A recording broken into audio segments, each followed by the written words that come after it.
Alright, what up, y'all? It's Metaphor, back for more. They kicked the ball, representing everyone's you and I verse. So yeah, we're gonna do a video on Virgo, fourth house, which is a mutable earth sign, right? Mutable earth in the privacy house is the home, you know what I'm saying, nurturing, and all things of that nature. And their third house would be Leo, and this is their environment, which is the fixed fire. So they're, you gotta express yourself as part part of me. Has this Gemini rising, and their the second fourth, their second house would be motherfucking Cancer, and that's a cardinal water sign, which is initiating, creating the emotion, and that's how you grow. So with Gemini rising, you see what I'm saying? It's going to be this immutable air sign, and your personality is a little bit flighty. You know what I mean? Because you could be here and there, but if you have a point, oh, you gonna stick on it. Oh yeah. So let's get to the point. Motherfucking fourth house in Virgo. So it's all about the details, and it's all about your health, wellness, a little bit of worries, what you think about that may weigh on you a little bit. See, this is in your fourth house, right? So the way that you nurture people is, you see, it's kind of an interesting alignment here because the air being in the water, it could be. I like to say everything is interesting, so it's just me. But yeah, um, with the air being in the water, I mean, sorry, pardon me. With the earth being in the water, I think I said the air, right? That's interesting. I keep on saying the same thing, but yeah. So fourth house is your not your environment, your privacy, your home, how you get nurtured. Um, you know, what else is there? This is your family. This is, where you're gonna have, people feeling all of your emotions, right? So it's gonna be the details and the worries of your home, and how you nurture others. You see what I'm saying? But yeah, Virgo being the Earth here, you're gonna be finding the details of how people feel and how you feel. You're gonna be sharing that with people. So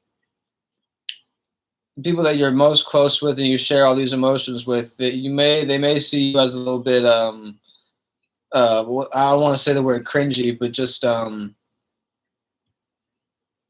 maybe a little bit too overbearing if you talk too much as a Gemini. So kind of tone it down just a little bit. Gemini need to like think for like a second, 2 seconds, 3 seconds, boom, you're gonna have the best response ever. Because the first thing you would have said, I've said this many times, let's just move on. But yeah, um, the reason why I say it's an interesting alignment, because the Virgo for me is like, is this individual that's gonna, hold no punches. They're gonna tell you all the details of what you think, what they think is really going on with your motherfucking if a Virgo walks into your apartment and you feel like, or no, if a Virgo even texts you to hang out, you're gonna start cleaning up because you just don't want them to criticize. That's the word also. Worry and criticize. You don't want them to criticize you, right? So in the home, you could be a bit critical. This is what I'm trying to say. So let me just finish the scenario. So Virgo texts you, and you're like, oh shit, I just realized this, that, and the third. Maybe my bed's not made. Maybe all my stuff isn't picked up that I've done from the last night. Boom, okay. Virgo's on the way. Oh shit, you better be done cleaning. Or when they pull up, they might just help your ass clean. You might not even end up having that good of a time. I mean, okay, you'll have a good time, but like you might not even end up having all of your fun until like hour and a half, two cleaning. But in the end, if you ask me, cleaning is satisfying. So you gotta do that shit, even though like you like, damn, some motherfuckers be like, damn, I don't want to do this. But yeah, and end of the story. But yeah, this is critical in the home, and the way you nurture is critical. That's why I say it's interesting, because it's like, you want to make sense out of things, but don't make sense to the point you fucking beat motherfuckers over the head with your emotions.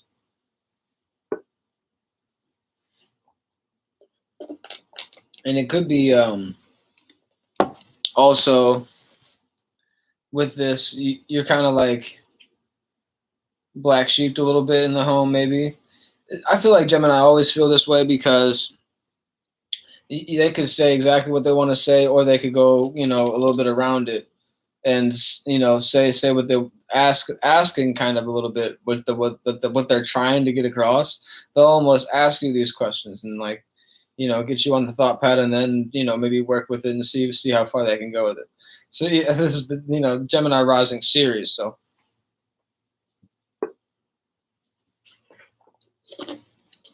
we're gonna give full disclosure on that ass. But yeah,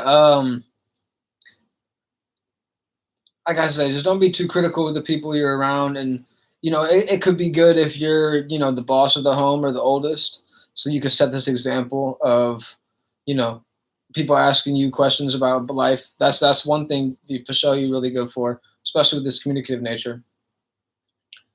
um another thing you could manage shit. You really like you probably make the schedule for everybody in your home to actually do all the chores and all the dishes. Like, if you have a younger brother, maybe he'll fucking just be picking everything up, and maybe if you had a little younger sister, maybe she'll be sweeping. You know what I mean? And then you'll be getting every place that they couldn't reach, like dusting and shit like that, and overlooking it. You see what I'm saying? That's kind of the Virgo energy. Is like looking at the details and criticizing and figuring out how it'll really work out whenever it associates with others. So yeah, like I said, this is a water house, and having Earth in your water house is you're very practical about your emotions.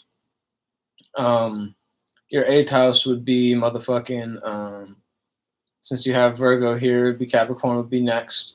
So yeah, your eighth house is Capricorn. See the devil behind the scenes. Kind of just fucking with y'all, but that's real shit in the tarot.